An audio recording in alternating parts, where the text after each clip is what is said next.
Students, today we are going to discuss reading passage 3 to catch a king. 27th question is blanks. We have to fill appropriate answer from given options. So 27 is Charles II then formed a dash with the Scots, and in order to become king of Scots he abandoned an important dash that was held by his father and had contributed to his father's death. ਕਿ ਜੋ Charles to king ਸੀ ਨਾ ਉਹਨਾਂ ਨੇ Scots ਨਾਲ ਕੀ ਬਣਾਇਆ। ਇੱਕ ਤਾਂ ਆਪਾਂ ਫਿਲ ਕਰਨਾ ਹੈ ਕਿ ਉਹਨਾਂ ਨੇ ਕੀ ਬਣਾਇਆ, ਟੀਮ ਬਣਾਈ, ਅਲਾਇੰਸ ਬਣਾਈ। ਜੋ ਵੀ ਅਪਰੋਪਰੀਏਟ ਆਨਸਰ ਹੋਊਗਾ ਉਹ ਫਿਲ ਕਰਾਂਗੇ ਕਿ ਸਕਾਟਸ ਨਾਲ ਕੀ ਬਣਾਇਆ। ਸੈਕਿੰਡਲੀ ਆਪਾਂ 28 ਵਿੱਚ ਫਿਲ ਕਰਨਾ ਹੈ ਕਿ ਜੋ ਕਿੰਗ ਸੀ ਉਹਨਾਂ ਨੇ ਸਕਾਟਸ ਨਾਲ ਮਿਲ ਕੇ ਕਿਹੜੀ ਚੀਜ਼ ਨੂੰ ਅਬੈਂਡਨ ਕੀਤਾ ਸੀ, ਕਿਹੜੀ ਚੀਜ਼ ਨੂੰ ਇਗਨੋਰ ਕਰਤਾ ਸੀ, ਪਰ ਉਹ ਇੰਪੋਰਟੈਂਟ ਬਹੁਤ ਸੀ ਅਤੇ ਉਹਦਾ ਕਰਕੇ ਹੀ ਉਹਨਾਂ ਦੇ ਫਾਦਰ ਦੀ ਡੈਥ ਹੋਈ ਸੀ।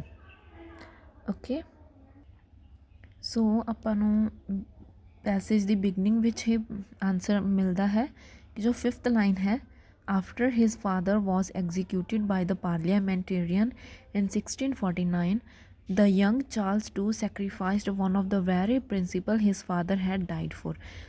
ਕਿ ਜੋ ਯੰਗ ਚਾਰਲਸ II ਸੀ ਨਾ ਉਹਨਾਂ ਨੇ ਇੱਕ ਬਹੁਤ ਇੰਪੋਰਟੈਂਟ ਪ੍ਰਿੰਸੀਪਲ ਸੀ, ਜਿਹੜਾ ਰੂਲ ਸੀ ਉਹਨੂੰ ਅਬੈਂਡਨ ਕਰਤਾ ਸੀ, ਜਿਹਦੇ ਕਰਕੇ ਉਹਨਾਂ ਦੇ ਫਾਦਰ ਦੀ ਡੈਥ ਹੋਈ ਸੀ। ਜਿਹੜੇ ਰੂਲ ਕਰਕੇ ਪ੍ਰਿੰਸੀਪਲ ਕਰਕੇ ਉਹਨਾਂ ਦੇ ਫਾਦਰ ਦੀ ਡੈਥ ਹੋਈ ਸੀ ਚਾਰਲਸ ਨੇ ਉਹੀ ਸੈਕਰੀਫਾਈਸ ਕਰਤਾ ਸੀ। Okay, and did a deal with Scots, and ਉਹਨਾਂ ਨੇ ਸਕਾਟਸ ਨਾਲ ਕੀ ਕਰ ਲਿਆ ਸੀ, ਇੱਕ ਡੀਲ ਕੀਤੀ ਸੀ। ਆਪਾਂ ਨੂੰ ਕੁਐਸਚਨ ਵਿੱਚ ਮਿਲਦਾ ਹੈ ਕਿ formed a dash with the Scots. So Charles ਨੇ ਸਕਾਟਸ ਨਾਲ ਕੀ ਕੀਤੀ ਸੀ, ਇੱਕ ਡੀਲ ਕੀਤੀ ਸੀ। ਸੋ ਆਨਸਰ ਹੈ ਐਚ, ਸਟ੍ਰੈਟੇਜਿਕ ਅਲਾਇੰਸ। ਆਪਣਾ ਜੋ ਡੀਲ ਆਪਸ਼ਨ ਹੈ ਉਹ ਕਿਹਦੇ ਨਾਲ ਮੈਚ ਕਰਦਾ ਹੈ ਗਿਵਨ ਆਪਸ਼ਨਸ ਵਿੱਚੋਂ, ਐਚ ਨਾਲ। ਐਂਡ ਐਚ 'ਚ ਆਪਾਂ ਨੂੰ ਦਿੱਤਾ ਹੋਇਆ ਕਿ ਸਟ੍ਰੈਟੇਜਿਕ ਅਲਾਇੰਸ, ਜਾਣ ਬੁੱਝ ਕੇ ਜੋ ਸਟ੍ਰੈਟੇਜੀ ਬਣਾਈ ਜਾਂਦੀ ਹੈ ਅਤੇ ਉਹ ਉਹਨਾਂ ਨੇ ਅਲਾਇੰਸ ਕੀਤੀ ਸੀ। ਅਲਾਇੰਸ ਹੁੰਦਾ ਹੈਗਾ ਕਿਸੇ ਨਾਲ ਮਿਲ ਕੇ ਕੋਈ ਕੰਮ ਕਰਨਾ, ਠੀਕ ਹੈ। ਉਹਨਾਂ ਨੇ ਸਕਾਟਸ ਨਾਲ ਹੱਥ ਮਿਲਾ ਲਿਆ ਸੀ ਅੱਗੇ ਕੰਮ ਕਰਨ ਲਈ, ਮੀਨਸ ਡੀਲ ਕੀਤੀ ਸੀ। ਸੇਮ ਪੈਰਾਗ੍ਰਾਫ ਵਿੱਚ moving further thereby accepting Presbyterianism as the national religion in return for being crowned king of Scots। ਕਿ ਉਹ ਸਕਾਟਸ ਦੇ ਕਿੰਗ ਬਣਨ ਲਈ ਉਹਨਾਂ ਨੇ ਨੈਸ਼ਨਲ ਰਿਲੀਜਨ ਕਿਹਨੂੰ ਐਕਸੈਪਟ ਕੀਤਾ ਸੀ, ਪ੍ਰੈਸਬਾਈਟੇਰੀਅਨਿਜ਼ਮ ਨੂੰ। ਐਂਡ ਜੋ ਕਿੰਗ ਸੀ ਉਹਨਾਂ ਨੇ ਐਕਸੈਪਟ ਕਰ ਲਿਆ ਸੀ ਪ੍ਰੈਸਬਾਈਟੇਰੀਅਨਿਜ਼ਮ। ਮਤਲਬ ਪ੍ਰੈਸਬਾਈਟੇਰੀਅਨਿਜ਼ਮ ਤੋਂ ਮਤਲਬ ਹੈ ਕਿ ਕੋਈ ਵੀ ਪੁਰਾਣਾ ਜੋ ਰਿਲੀਜਨ ਸੀ ਨਾ ਉਹਦੇ ਵਿੱਚ ਸੁਧਾਰ ਲਿਆਂਦਾ ਗਿਆ ਸੀ, ਉਹਨੂੰ ਰਿਫੋਰਮ ਕਰ ਦਿੱਤਾ ਗਿਆ ਸੀ, ਥੋੜ੍ਹਾ ਚੇਂਜ ਕਰ ਦਿੱਤਾ ਗਿਆ ਸੀ। ਜਿਹੜੇ ਰਿਲੀਜਨ ਲਈ ਚਾਰਲਸ ਦੇ ਫਾਦਰ ਨੇ ਆਪਣੀ ਲਾਈਫ ਖ਼ਤਮ ਕਰ ਦਿੱਤੀ ਸੀ, ਇਹਨਾਂ ਨੇ ਉਹੀ ਅਬੈਂਡਨ ਕਰਤਾ ਸੀਗਾ। ਸੋ ਕਿਹੜਾ ਚੀਜ਼ ਨੂੰ ਅਬੈਂਡਨ ਕੀਤਾ ਸੀ ਚਾਰਲਸ ਨੇ, ਪ੍ਰੈਸਬਾਈਟੇਰੀਅਨਿਜ਼ਮ ਨੂੰ ਉਹਨਾਂ ਨੇ ਐਕਸੈਪਟ ਕਰ ਲਿਆ ਸੀ, ਮਤਲਬ ਆਪਦੇ ਰਿਲੀਜਨ ਨੂੰ ਉਹਨਾਂ ਨੇ ਭੁੱਲ ਗਏ ਸੀ। ਸੋ 28 ਦਾ ਆਨਸਰ ਹੈ ਜੇ, ਰਿਲੀਜੀਅਸ ਕਨਵਿਕਸ਼ਨ। ਉਹਨਾਂ ਨੇ ਕੀ ਅਬੈਂਡਨ ਕੀਤਾ ਸੀ, ਰਿਲੀਜੀਅਸ ਦੇ ਨਾਲ ਜੁੜੀ ਹੋਈ ਕੋਈ ਵੀ ਚੀਜ਼ ਨੂੰ ਉਹਨਾਂ ਨੇ ਅਬੈਂਡਨ ਕਰਤਾ ਸੀ, ਮਤਲਬ religious conviction. Next 29 the battle led to a dash for the parliamentarians and Charles had to flee for his life. ਜੋ ਉਹ ਤੋਂ ਬਾਅਦ ਸਕਾਟਸ ਨਾਲ ਡੀਲ ਕੀਤੀ ਚਾਰਲਸ ਨੇ, ਉਹਦੇ ਬਾਅਦ ਕੀ ਹੋਇਆ, ਉਹਨਾਂ ਵਿੱਚ ਇੱਕ ਬੈਟਲ ਹੋਈ ਸੀ, ਯੁੱਧ ਹੋਇਆ, ਜਿਹਦਾ ਕਰਕੇ ਕੀ ਚੀਜ਼ ਹੋਈ ਸੀ, ਆਪਾਂ ਇੱਕ ਤਾਂ ਆਨਸਰ ਉਹ ਫਿਲ ਕਰਾਂਗੇ ਕਿ ਬੈਟਲ ਕਰਕੇ ਕੀ ਹੋਇਆ ਐਂਡ ਤੇ ਉਹਦਾ ਰਿਜ਼ਲਟ ਕੀ ਨਿਕਲਿਆ ਕਿ ਚਾਰਲਸ ਨੂੰ ਭੱਜਣਾ ਪਿਆ ਸੀ ਆਪਦੀ ਲਾਈਫ ਬਚਾਉਣ ਲਈ। Answer is F, decisive victory. ਕਿ ਜੋ ਚਾਰਲਸ ਐਂਡ ਸਕਾਟਸ ਵਿੱਚ ਬੈਟਲ ਹੋਈ ਤਾਂ ਉਹਦਾ ਕੀ ਰਿਜ਼ਲਟ ਨਿਕਲਿਆ ਸੀ ਕਿ ਧੋਖਾਧੜੀ ਨਾਲ ਜਿੱਤ ਗਏ ਸੀ ਸਕਾਟਸ। ਡਿਸੀਜ਼ਿਵ ਵਿਕਟਰੀ ਮਤਲਬ ਧੋਖਾਧੜੀ ਨਾਲ ਜਿੱਤ ਹੋਈ ਉਹਨਾਂ ਦੀ। ਆਪਾਂ ਨੂੰ ਫਸਟ ਪੈਰਾਗ੍ਰਾਫ ਦੇ ਹੀ ਮਿਡਲ ਵਿੱਚ ਲੋਕੇਸ਼ਨ ਮਿਲਦੀ ਹੈ। The two sides finally faced one another at Worcester in the west of England in 1651। ਕਿ ਇੱਕ ਵਾਰ ਦੀ ਲੋਕੇਸ਼ਨ 'ਤੇ ਮਿਲੇ ਦੋਨੋਂ sides. Okay, after being comprehensively defeated on the meadows outside the city by parliamentarian army. ਜੋ parliamentarian army ਸੀ ਨਾ, ਸਕਾਟਸ ਦੀ army, ਉਹਦੇ ਦੁਆਰਾ ਹਾਰ ਗਏ ਸੀ ਚਾਰਲਸ, ਅਤੇ ਫਿਰ ਉਹਨਾਂ ਨੂੰ ਕੀ ਆ, ਭੱਜਣਾ ਪਿਆ ਸੀ, ਕਿਉਂਕਿ ਜੋ ਚਾਰਲਸ ਸੀਗਾ ਉਹਦੇ ਉੱਤੇ ਇਨਾਮ ਰੱਖ ਦਿੱਤਾ ਗਿਆ ਸੀ ਕਿ ਜੇ ਕਿਸੇ ਨੂੰ ਵੀ ਚਾਰਲਸ ਮਿਲੂਗਾ ਅਤੇ ਉਹ ਪ੍ਰੈਸਬਾਈਟੇਰੀਅਨ ਆਰਮੀ ਨੂੰ ਆਰਮੀ ਨੂੰ ਇਨਫੋਰਮ ਕਰਨਗੇ ਤਾਂ ਉਹਨਾਂ ਨੂੰ ਕੀ ਸੀ, ਲਾਰਜ ਸਮ ਮਨੀ ਦਾ ਦਿੱਤਾ ਜਾਊਗਾ। ਇਸ ਕਰਕੇ ਆਪਦੀ ਲਾਈਫ ਬਚਾਉਣ ਲਈ ਕਿੰਗ ਨੂੰ ਭੱਜਣਾ ਪਿਆ ਸੀ। Next 30 a dash was offered to Charles capture, ਕਿ ਚਾਰਲਸ ਨੂੰ ਫੜਨ ਲਈ ਕੀ ਆਫਰ ਕੀਤਾ ਗਿਆ ਸੀ, ਲਾਰਜ ਸਮ ਆਫ ਮਨੀ ਆਪਾਂ ਪੈਸੇਜ ਵਿੱਚ ਪੜ੍ਹਿਆ।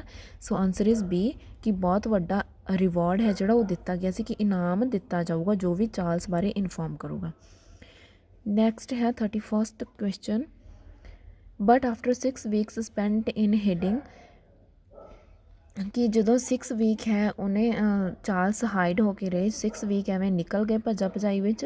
ਹੀ eventually manage to reach the dash of continental Europe, ਫਿਰ ਉਹ ਯੂਰਪ ਵਿੱਚ ਉਹਨਾਂ ਨੂੰ ਕੀ ਫਾਈਨਲੀ ਕਿਵੇਂ ਦੀ ਲੋਕੇਸ਼ਨ ਮਿਲੀ, ਕਿਵੇਂ ਦੀ ਜਗ੍ਹਾ ਮਿਲੀ, ਉਹ ਆਪਾਂ ਇੱਥੇ ਆਨਸਰ ਫਿਲ ਕਰਨਾ ਹੈ ਕਿ ਕੰਟੀਨੈਂਟ ਯੂਰਪ ਵਿੱਚ ਉਹਨਾਂ ਨੂੰ ਕੀ ਮਿਲ ਗਿਆ ਸੀ, ਕਿੱਥੇ ਪਹੁੰਚ ਗਏ ਸੀ। Answer is D, relative safety, ਕਿ ਉਹਨਾਂ ਨੂੰ ਸੇਫਟੀ ਮਿਲ ਗਈ ਸੀ ਲਾਸਟ ਤੇ ਯੂਰਪ ਵਿੱਚ। ਸੇਮ ਪੈਰਾਗ੍ਰਾਫ 'ਚ ਜਦੋਂ ਆਪਾਂ ਅੱਗੇ ਰੀਡ ਕਰਾਂਗੇ, over the following 6 weeks he managed, 6 weeks ਤੱਕ ਉਹਨੇ ਮੈਨੇਜ ਕੀਤਾ ਕਿ ਲੁੱਕ ਛਿਪ ਕੇ ਬਚੇ ਰਹੇ through a series of heart poundingly close escapes to evade the parliamentarian before seeking refugee in France.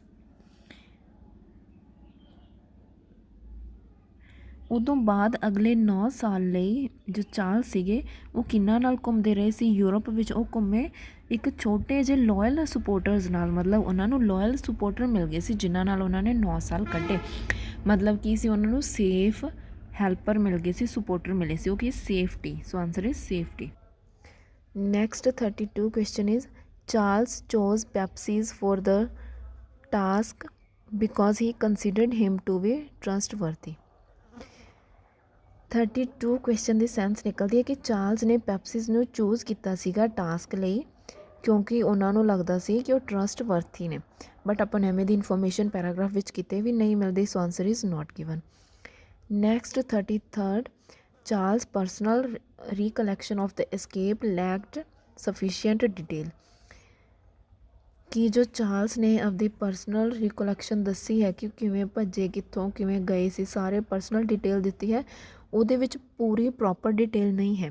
Question ਦੀ ਸੈਂਸ ਨਿਕਲਦੀ ਹੈ ਕਿ ਚਾਰਲਸ ਦੀ ਪਰਸਨਲ ਡਿਟੇਲ ਉਹਦੇ ਵਿੱਚ ਨਹੀਂ ਹੈ ਜੋ ਆਪਣੇ ਐਸਕੇਪ ਦੀ ਸਟੋਰੀ ਦੱਸੀ ਹੈ।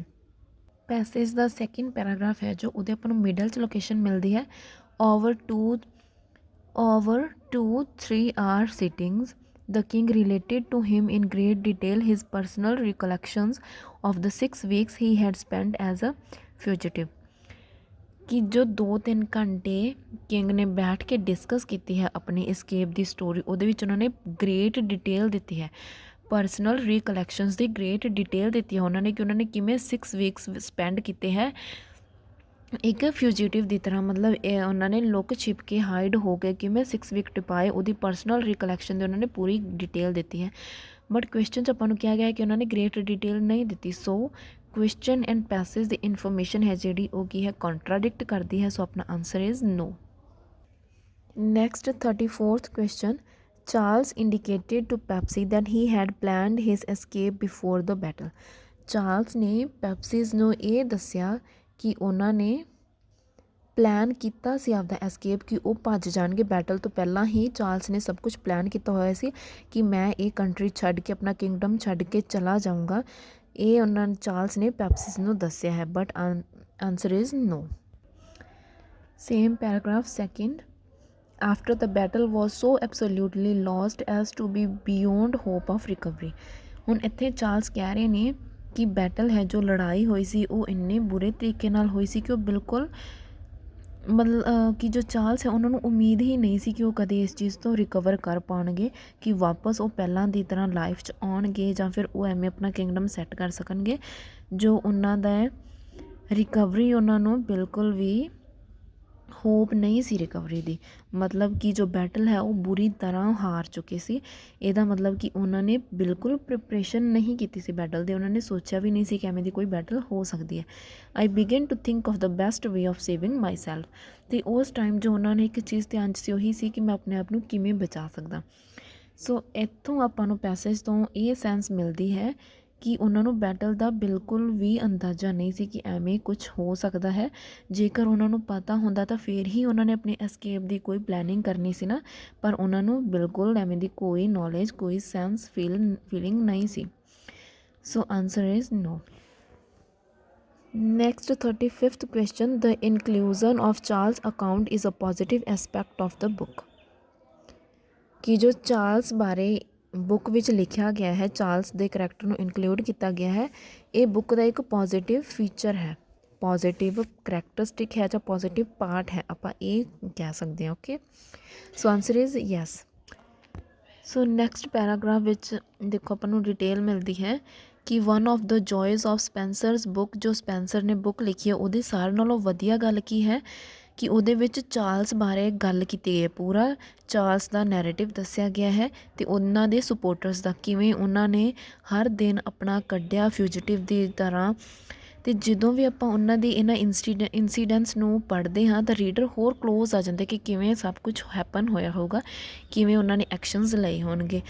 ਸੋ ਇਸ ਪੈਰਾਗ੍ਰਾਫ ਵਿੱਚ ਆਪਾਂ ਨੂੰ ਪੂਰੀ ਡਿਟੇਲ ਮਿਲਦੀ ਹੈ ਕਿ ਜਿੱਥੇ ਜਿੱਥੇ ਚਾਰਲਸ ਐਂਡ ਉਹਨਾਂ ਦੇ ਸਪੋਰਟਰਸ ਦੀ ਗੱਲ ਆਉਂਦੀ ਹੈ ਉੱਥੋਂ ਰੀਡਰ ਨੂੰ ਬਹੁਤ ਹੀ ਇੰਟਰਸਟ ਬਣਦਾ ਹੈ ਸਟੋਰੀ ਵਿੱਚ, ਉਹਨਾਂ ਨੂੰ ਐਕਸ਼ਨਸ ਕਲੋਜ਼ਲੀ ਪਤਾ ਲੱਗਦੇ ਨੇ ਕਿ ਕਿਵੇਂ ਉਹਨਾਂ ਨਾਲ ਹੈਪਨਿੰਗਸ ਹੋਊਗਾ, ਜੋ ਵੀ ਉਹਨਾਂ ਨੇ ਫੇਸ ਕੀਤੀ ਹਾਰਡਸ਼ਿਪਸ ਉਹਨਾਂ ਦਾ ਪਤਾ ਲੱਗਦਾ ਹੈ। ਸੋ ਇੱਕ ਪੋਜ਼ੀਟਿਵ ਐਸਪੈਕਟ ਹੈ ਕਿ ਰੀਡਰਸ ਦਾ ਇੰਟਰਸਟ ਵੱਧਦਾ ਹੈ ਅਤੇ ਰੀਡਰਸ ਨੂੰ ਜੋਏ ਮਿਲਦਾ ਹੈ।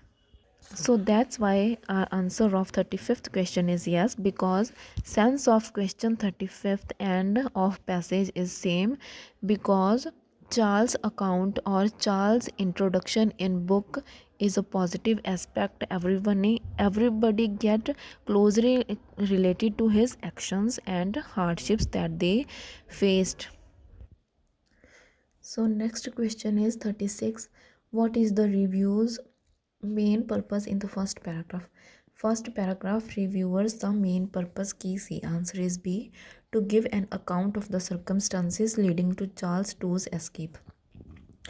ਕਿ ਜੋ ਫਸਟ ਪੈਰਾਗ੍ਰਾਫ ਹੈ ਉਹਦੇ ਵਿੱਚ ਡਿਸਕਰਾਈਬ ਕੀਤਾ ਗਿਆ ਹੈ ਕਿ ਕਿਹੜੇ ਕਿਹੜੇ ਰੀਜ਼ਨਸ ਕਰਕੇ, ਸਰਕਮਸਟਾਂਸਿਸ ਮਤਲਬ ਕਿਵੇਂ ਦੀ ਕੰਡੀਸ਼ਨਸ ਐਂਡ ਸਿਚੁਏਸ਼ਨਸ ਕਰਕੇ ਚਾਰਲਸ II ਨੂੰ ਐਸਕੇਪ ਹੋਣਾ ਪਿਆ ਸੀ, ਕਿ ਉਹਨਾਂ ਨੂੰ ਕਿਉਂ ਭੱਜਣਾ ਪਿਆ ਸੀ। ਸੋ ਫਸਟ ਪੈਰਾਗ੍ਰਾਫ ਜਦੋਂ ਆਪਾਂ ਰੀਡ ਕਰਦੇ ਹਾਂ ਤਾਂ ਆਪਾਂ ਨੂੰ ਪਤਾ ਲੱਗਦਾ ਹੈ ਕਿ ਜਦੋਂ ਚਾਰਲਸ II ਦੇ ਫਾਦਰ ਦੀ ਡੈਥ ਹੋਈ ਉਹ ਤੋਂ ਬਾਅਦ ਉਹਨਾਂ ਨੇ ਸਕਾਟਸ ਨਾਲ ਡੀਲ ਕੀਤੀ, ਆਪਣੇ ਰਿਲੀਜਨ ਨੂੰ ਅਬੈਂਡਨ ਕਰਕੇ ਹੋਰ ਰਿਲੀਜਨ ਨੂੰ ਨੈਸ਼ਨਲ ਰਿਲੀਜਨ ਬਣਾਇਆ। ਉਦੋਂ ਬਾਅਦ ਉਹਨਾਂ ਜੋ ਸਕਾਟਸ and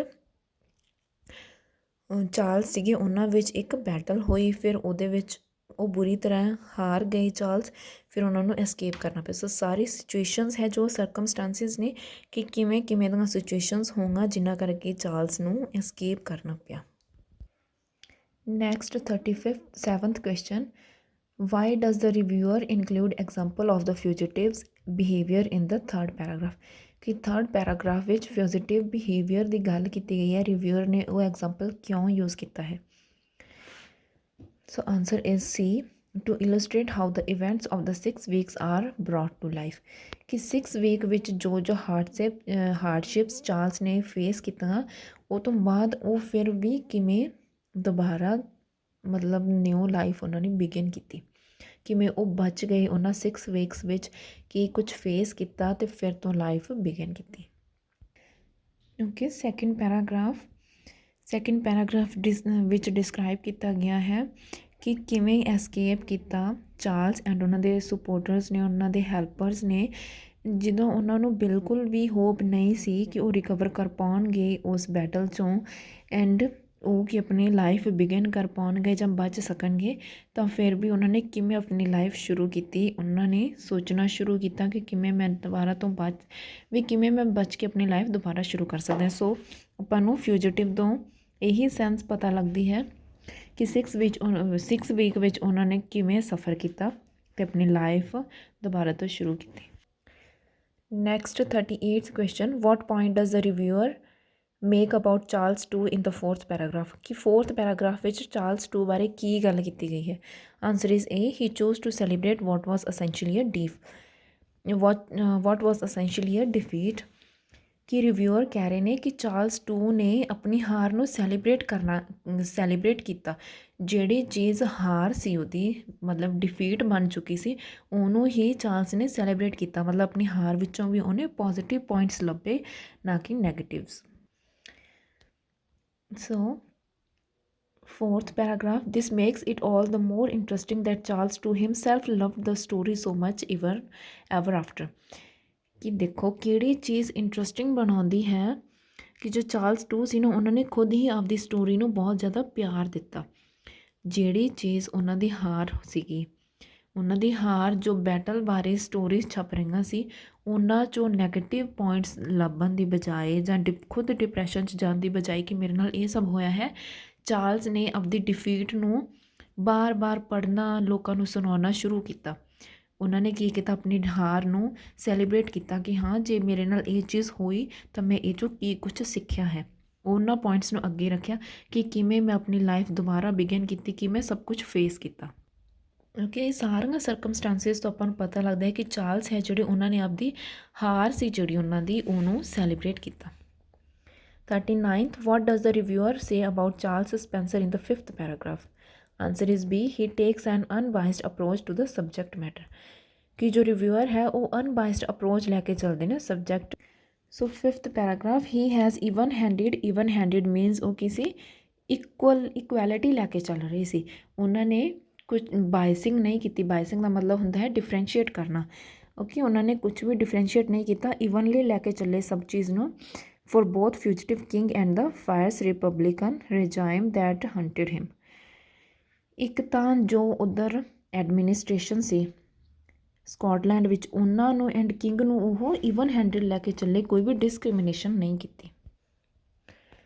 and last question, when the reviewer says the book doesn't quite hit the mark, she is making the point that, ਕਿ ਜਦੋਂ ਰਿਵਿਊਅਰ ਕਹਿੰਦੇ ਨੇ ਕਿ ਬੁੱਕ ਹੈ ਜਿਹੜੀ ਉਹਨੇ ਮਾਰਕ ਹਿੱਟ ਨਹੀਂ ਕੀਤਾ, ਮਤਲਬ ਬਿਲਕੁਲ ਐਕੂਰੇਟ ਨਹੀਂ ਹੈ, ਤਾਂ ਉਹ ਕੀ ਕਹਿਣਾ ਚਾਹ ਰਹੀ ਹੈ। Answer is D, it fails to address whether Charles to experience had a lasting influence on him.